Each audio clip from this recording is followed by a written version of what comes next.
You see the headlines, another shocking story, but behind them are real events, so chilling, they make fiction look tame. We're about to confront the architects of terror, the masterminds whose actions scarred our world. This isn't a movie. What you're about to see is real. We're counting down the 8 most extreme terrorists in history, not to glorify, but to understand the darkness, so we can recognize and fight it today. Our countdown begins with a man who aimed for the sky and nearly brought it down, Ramzi Youssef. In 1993, he masterminded the first World Trade Center bombing, a chilling preview of what was to come. His plan was to topple the North Tower into the south, aiming for mass destruction. After the attack, Youssef fled, but continued plotting from abroad. His most audacious plan, the Bojinka plot, an attempt to bomb 12 jets over the Pacific. Youssef's legacy, a new era of global terrorism, where civilian lives became pawns. Now we move to a man who didn't just embrace violence, he fetishized it. Abu Musab al-Zarqawi. If Al-Qaeda was the established power, Zarqawi was the brutal upstart who thought they weren't going far enough. He was the founder of Al-Qaeda in Iraq, the group that would later mutate and metastasize into something even more monstrous, ISIS. Zarqawi's signature wasn't just bombing, it was a level of personal, theatrical cruelty that was designed to terrorize not just his enemies, but the entire world, watching on their computer screens. He pioneered the use of beheading videos, turning brutal executions into a form of viral propaganda. It was a new, horrifying chapter in psychological warfare. Zarqawi's strategy was simple and devastating. Ignite a sectarian civil war.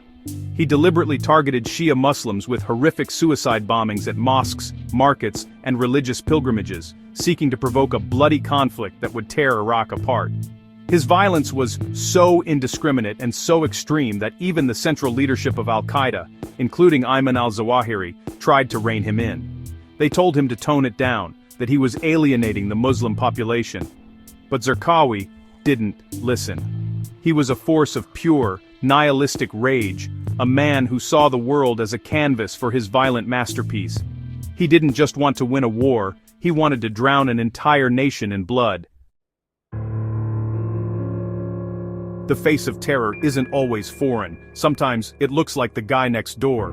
Timothy McVeigh, a decorated Gulf War veteran, turned his rage against his own country. On April 19, 1995, he bombed the Oklahoma City Federal Building. The blast killed 168 people, including 19 children. McVeigh's attack shattered America's sense of security, proving terror can come from within. At number 5, we find Anders Behring Breivik, one of the most chilling lone wolves of modern terror. On July 22, 2011, Breivik launched a 2-part attack in Norway, a car bomb in Oslo, then a massacre at Utøya Island. Disguised as police, he targeted a youth camp, killing 77 people, most of them young. Breivik's hateful manifesto and self-radicalization showed how deadly lone wolves can be in the digital age. Before the internet, before 24-hour news cycles, one man turned international terrorism into a global spectacle. He was a phantom, a chameleon, and for a time, the world's most wanted man. Number 4 is Ilich Ramirez Sanchez, better known as Carlos the Jackal.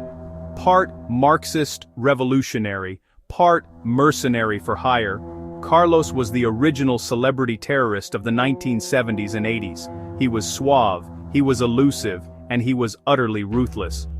Working for various patrons, including the Popular Front for the Liberation of Palestine, he carried out a string of assassinations, bombings, and hijackings across Europe and the Middle East. He was a gun for hire on the geopolitical stage. His most infamous act was the 1975 raid on the OPEC headquarters in Vienna. Leading a team of 6 militants, he stormed the meeting of oil ministers, killing 3 people and taking over 60 hostages. What followed was a high-stakes international drama, as he flew the hostages across North Africa, negotiating with governments and basking in the global media spotlight. Carlos wasn't just about the cause, he was about the brand. He cultivated an image of a dashing, untouchable revolutionary. For years he evaded capture, living a life of luxury financed by his violent acts, a symbol of an era when terrorism became a form of deadly political theater. Every supervillain needs a right-hand man, the brain behind the throne. For decades that man was Ayman al-Zawahiri. He's often seen as the less charismatic number 2, but make no mistake, he was just as pivotal, just as extreme.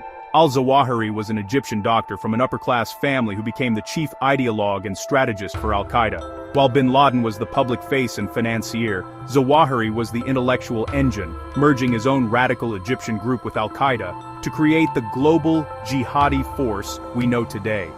He was the one who helped shape the ideology that declared war on the far enemy, the United States.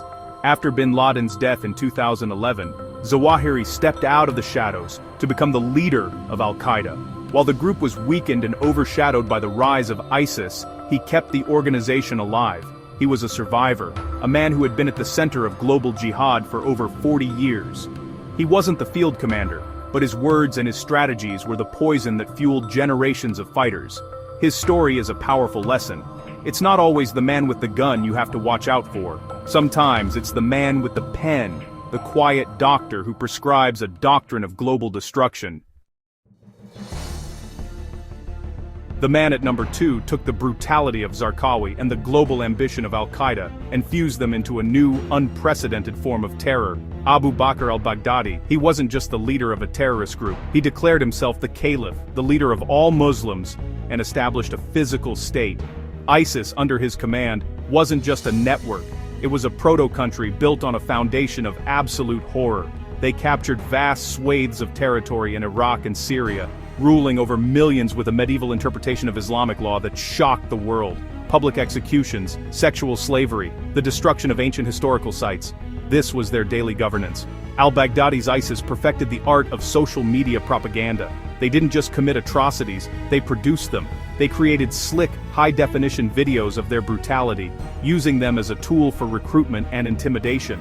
They lured tens of thousands of foreign fighters from around the globe to their so-called caliphate. Al-Baghdadi created something no terrorist leader before him had managed: a physical, territorial caliphate that for a time looked like a permanent fixture on the world map. He represented the terrifying culmination of decades of extremist evolution, a man who briefly made the apocalyptic nightmare of a terrorist state a horrifying reality. And now, at number 1, a name that needs no introduction, a name that for a generation was the very definition of terror: Osama bin Laden, the wealthy Saudi construction heir who turned his fortune and his faith into a global instrument of war. He was the founder and leader of Al-Qaeda, the man who orchestrated the most devastating terrorist attack in history. On September 11, 2001, bin Laden achieved his horrifying ambition. He brought the war to American soil in the most spectacular and devastating way imaginable. The attacks on the World Trade Center and the Pentagon weren't just attacks. They were a declaration that changed the world forever. Bin Laden's genius was organizational. He created a decentralized global network of terror cells, a franchise model for jihad. He used modern technology, satellite phones, the internet, to coordinate his ancient holy war. From his remote bases in Afghanistan and Pakistan, he inspired and directed a movement that stretched across the globe. He became more than a man. He became a symbol, a ghostly figure who haunted the world's most powerful nations for a decade. The hunt for bin Laden defined an era of foreign policy, leading to 2 wars and a complete reshaping of global security. He is number 1 on this list because his actions directly altered the course of the 21st century, plunging the world into a new and terrifying war on terror. These memorials remind us of the real cost of extremism. From al-Zawahiri to bin Laden, each name is a warning. Their actions changed our world, leaving scars we still feel today. The fight against hate and violence is ongoing. We must stay informed, vigilant, and united. Only together can we prevent such horrors from happening again.